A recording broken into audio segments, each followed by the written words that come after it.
Guys, welcome back to my YouTube channel. അങ്ങനെ കുറേ നാളായില്ലേ ഞാനൊരു ലോങ് വീഡിയോ ഒക്കെ വന്നിട്ട്. അപ്പോൾ ഇന്ന് നിഖിലേട്ടി നിതീഷുണ്ട്. അപ്പോൾ ഇങ്ങോട്ട് വീട്ടിലേക്ക് വരുന്നുണ്ട് കേട്ടോ എന്നെ കാണാൻ. അപ്പോൾ ഞാൻ ഓർത്തു ഒരു ഗെറ്റ് റെഡി വിത്ത് മീ ആയിട്ട് സ്റ്റാർട്ടാക്കിയാലോ എന്ന്.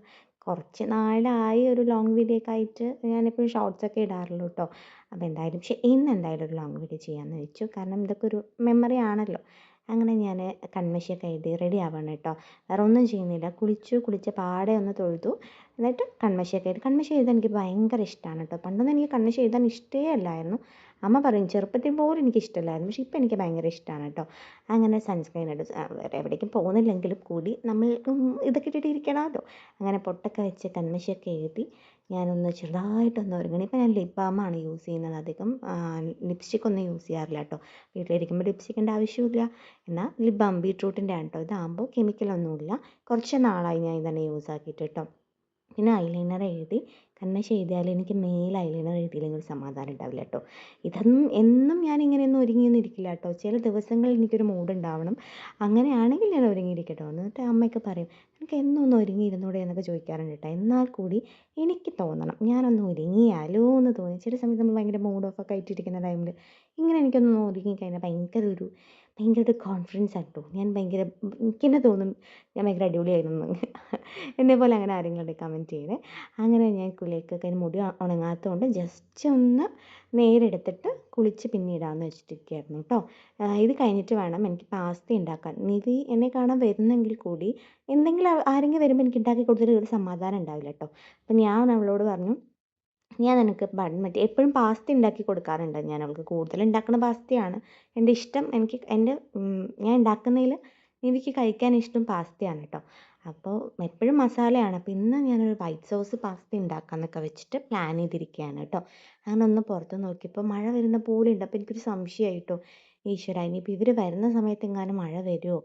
നല്ല മഴ ഒന്ന് വന്ന് പെയ്തു കേട്ടോ. എന്നിട്ടൊക്കെയാണ് അവരെത്തിയത്. അതിനിടയിൽ കൂടെ എനിക്കൊരു വിശപ്പിൻ്റെ അസ്കിതി വന്നു. അപ്പോൾ ഞാൻ ചെറുതായിട്ട് ഡ്രാഗൺ ഫ്രൂട്ട് കട്ട് ചെയ്ത് കഴിക്കുകയാണ് കേട്ടോ. എനിക്ക് വലിയ ടേസ്റ്റ് ഒന്നും തോന്നിയില്ല. എന്നാലും ഹെൽത്തി ആണല്ലോ എന്ന് ഓർത്തിട്ട് ഞാൻ ഡ്രാഗൺ ഫ്രൂട്ട് മുറിച്ച് കഴിക്കുകയായിരുന്നു. അങ്ങനെ ഞാൻ പിന്നെ കിച്ചണിലോട്ട് പോയി. അമ്മ അവിടെ നിന്ന് ഒട്ടിച്ച് വിട്ടു കേട്ടോ. ഞാൻ തന്നെ ഇവിടെ നിന്ന് ഒറ്റയ്ക്ക് ഉണ്ടാക്കണം, അമ്മ വെക്കുമെന്ന് പറഞ്ഞിട്ട് അമ്മ പറഞ്ഞു വിട്ട് പാസ്ത ഉണ്ടാക്കാൻ വേണ്ടിയിട്ട് പാത്രം വെച്ചു. അതിലേക്ക് ഉപ്പിട്ട് പാസ്ത ഇട്ടു, വെള്ളം ഒഴിച്ചു, ഉപ്പിട്ടു കേട്ടോ. ആംഗിളൊന്നും കറക്റ്റ് ആണോ എന്ന് എനിക്കറിയില്ല. കാരണം എനിക്കറിയില്ല എങ്ങനെ ലോങ് വീഡിയോ എടുക്കേണ്ടതെന്നൊക്കെ കേട്ടോ. അപ്പം ഞാനിങ്ങനെ ട്രൈപോഡിൽ ഇങ്ങനെ ജസ്റ്റ് ഫോണിങ്ങനെ വെച്ച് ഞാനിങ്ങനെ എനിക്കറിയാവുന്ന രീതിയിൽ ആംഗിളൊക്കെ വെച്ചിട്ട് ഞാൻ വീഡിയോ എടുത്തുകൊണ്ടിരിക്കുകയാണ് കേട്ടോ. അപ്പോഴാണ് ഞാൻ ആലോചിച്ചത് കൊള്ളാലോ, ലൈറ്റൊക്കെ ഉണ്ടല്ലോ, രസമുണ്ടല്ലോ എന്നൊക്കെ കേട്ടോ. പിന്നെ ക്യാരറ്റും ഉള്ളിയും ഗാർലിക്കും ആണ്. പിന്നെ ക്യാപ്സിക്കം കൂടെ വേണം കേട്ടോ. അത് പിന്നീട് ഓർത്ത് അപ്പം തന്നെ എടുക്കുകയും ചെയ്തു കേട്ടോ. എന്നിട്ട് അത് നമ്മൾ ചോപ്പറിലിട്ടിട്ട് കട്ട് ചെയ്തിട്ട് ചോപ്പറിലിട്ടിട്ട് നന്നായിട്ടൊന്ന് ചോപ്പ് ചെയ്തെടുത്തിട്ട് അത് വഴറ്റണം കേട്ടോ. ഞാൻ ആദ്യം ഓർത്തേ നിധി വരുമ്പോഴേക്കും ഇതെല്ലാം ഉണ്ടാക്കി വെച്ചാൽ ശുണ്ടാപ്പിയുടെ കൂടെ എനിക്ക് കുറച്ച് നേരം കളിക്കാമല്ലോ.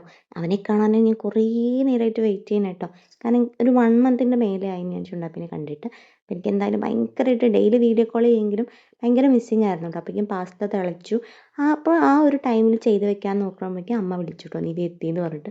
പിന്നെ ഒന്നും നോക്കിയില്ല, അങ്ങനെ ഓടി പുറത്ത് പോയി കേട്ടോ. അപ്പം ഉണ്ട് ഇതേ മുട്ട അടിച്ചിട്ടൊരു 1 മന്ത് ആവണം കേട്ടോ. അയ്യോ, ഈ മുട്ട അടിച്ച ശേഷം അവനെ നേരിട്ട് കണ്ടിട്ടേ ഇല്ലേ. അപ്പോൾ ഭയങ്കര ക്ഷീണിച്ചു, എന്തൊക്കെയൊക്കെ പോലെ തോന്നി. എനിക്ക് വലിയ ചെക്കനൊക്കെ ആയ പോലെ തോന്നി കേട്ടോ. അവനാണെങ്കിൽ എന്നെ കണ്ടിട്ടൊരു അമ്പരപ്പായിരുന്നു കേട്ടോ. പിന്നെ ഒന്നും നോക്കിയില്ല, റൂമിലേക്ക് വന്ന് എൻ്റെ ചാർജറൊക്കെ എടുത്ത് കളിക്കും. അപ്പോൾ ഇവിടെ എനിക്ക് കുപ്പിവളയും ഡ്രസ്സും ഒക്കെ വാങ്ങിച്ചിട്ട് വന്നേ കേട്ടോ. ഞാനാണെങ്കിൽ ഇതെന്തിനാ വാങ്ങി വന്നേ എന്നുള്ളത്. അപ്പോഴേക്കും അവൾക്കത് ഇട്ട് തരണം എന്ന് പോയി കേട്ടോ. എൻ്റെ കൈയാണ് ഇപ്പോൾ കുറച്ച് വെണ്ണമൊക്കെ വെച്ചിട്ടു. അങ്ങനെ ഞാൻ അവൾ കൊണ്ടുവന്ന കുപ്പികളൊക്കെ അവൾ തന്നെ ഇട്ട് തന്നു. അപ്പോഴേക്കും ചെക്കൻ ഡയപ്പറൊക്കെ ഇട്ടിട്ട് അവൻ്റെ പുതിയ ഫോണാണ്. അപ്പോൾ അത് ഭയങ്കര എക്സൈറ്റഡ് ആണ് ആൾക്ക്. അതുകൊണ്ട് കളിക്കാൻ ഭയങ്കര എക്സൈറ്റഡ്. അപ്പോൾ എല്ലാവർക്കും തരുന്നുണ്ട് കേട്ടോ ചോദിക്കുമ്പോൾ. അപ്പോൾ ഞാൻ ഇങ്ങനെ പറയുന്നത് എനിക്ക് ഇപ്പോഴേ ഫോൺ കിട്ടിയോ എന്നൊക്കെ ചോദിച്ചിട്ട് കേട്ടോ. പാവം കേട്ടോ. നമ്മൾ എന്ത് പറഞ്ഞാലും അനുസരിക്കുക. ഭയങ്കര ഈ ഒരു പ്രായത്തിനേക്കാട്ടിലും നല്ലൊരു അനുസരണ ശുണ്ടാപ്പിക്കുന്നുണ്ട് കേട്ടോ. എന്നിട്ട് കുറച്ച് നേരം അവൻ അതിൽ കളിക്കുകയാണ്. നിഖിലേട്ടയാണ് അവനേക്കാട്ടിലും എക്സൈറ്റഡ് ആയിട്ട് എനിക്ക് തോന്നുന്നു. അപ്പോഴേക്ക് റൂമിൽ അമ്മയുടെ ഒരു കുഞ്ഞ് അവൻ എന്നും അടുത്ത് വെക്കുന്ന ഒരു കണ്ണൻ്റെ വിഗ്രഹമുണ്ട്. അപ്പോൾ അതെടുത്തിട്ട് അവനിപ്പോൾ അത് വേണമെന്നായി കേട്ടോ. അത് അപ്പോഴേക്കും ഞാൻ ആ ഗ്യാപ്പിൽ കൂടെ പാസ്ത ഉണ്ടാക്കണമല്ലോ, അവർക്ക് വിശക്കുമല്ലോ എന്ന് വെച്ച് പാന് വെച്ച് ബട്ടർ ഇട്ടിട്ട് അതിൽ ഗാർലിക്കും ഇട്ടിട്ട് ഉള്ളി ഒക്കെ നേരത്തെ റെഡിയാക്കി വെച്ചിട്ടുണ്ടായിരുന്നു. ഉള്ളി, ക്യാപ്സിക്കം, ക്യാരറ്റ് ഇതെല്ലാം കൂടി ഇട്ടിട്ടൊന്ന് വഴറ്റിയെടുത്തു കേട്ടോ. നന്നായിട്ടൊന്ന് ആ ബട്ടറിലൊന്ന് വഴറ്റിയപ്പോഴത്തേനും നല്ല മണം വന്നു കേട്ടോ. അപ്പോഴേക്കും നിവി വന്നിട്ടുണ്ടെങ്കിൽ ശരി ഞാൻ എടുത്തുതരാം വീഡിയോ എന്നൊക്കെ പറഞ്ഞിട്ട് അവൾ കുറച്ച് വീഡിയോ ഒക്കെ എടുത്തു തരാണ്. എനിക്കറിയില്ല കേട്ടോ. അപ്പം ഞാൻ പറയാം എൻ്റെ തന്നെ പുതിയ സാധനമാണ്, എൻ്റെ പുതിയ സാധനമാണെന്നൊക്കെ പറഞ്ഞിട്ട് കാണിച്ചു കൊടുക്കാൻ. നിവി പറയുന്നു എങ്ങനെ ഉണ്ടായിരുന്ന കയ്യാ, മെലിഞ്ഞ കയ്യായിരുന്നു, ഇപ്പോൾ അവൾ ഗുണ്ട് കയ്യായി എന്നൊക്കെ പറഞ്ഞിട്ട് അവൾ ഓരോന്നും പറഞ്ഞതിനെ കളിയാക്കി കൊണ്ടിരിക്കുകയാണ് കേട്ടോ. അതിൻ്റെ ഇടയിൽ കൂടെ തന്നെ ഞാൻ ഇത് ഉണ്ടാക്കലും ഉണ്ട്. എനിക്കാണെങ്കിൽ വിശന്നിട്ട് വയ്യ, അവൾക്കും വിശക്കുന്നുണ്ടാവൂ, കുഞ്ഞുവാവയ്ക്കൊന്നും കൊടുത്തിട്ടില്ലല്ലോ എന്നൊക്കെ ആലോചിച്ച് ഫുൾ ടെൻഷനായിരുന്നു കേട്ടോ. പക്ഷെ സിമ്പിൾ പരിപാടിയാണ്.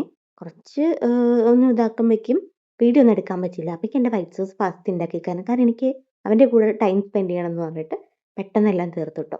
അപ്പോൾ ഇത്രയേ ഉള്ളൊരു